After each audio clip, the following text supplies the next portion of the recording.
Kidnapper అన్నారు.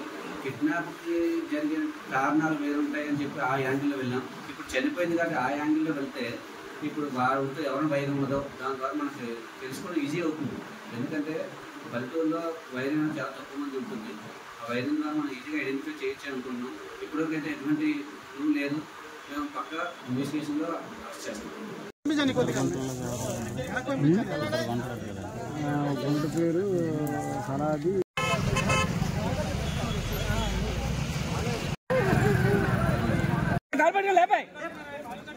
లేపాయి కాలట్టుకున్నా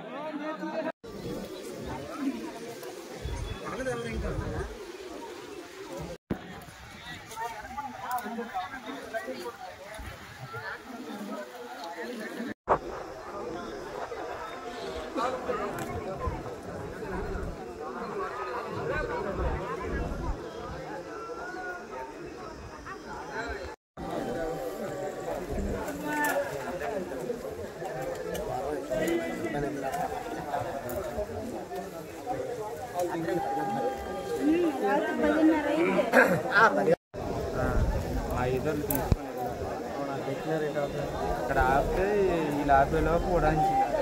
అప్పటికే తెలుసు కదా ఇలాగ జరిగింది. ఫలానా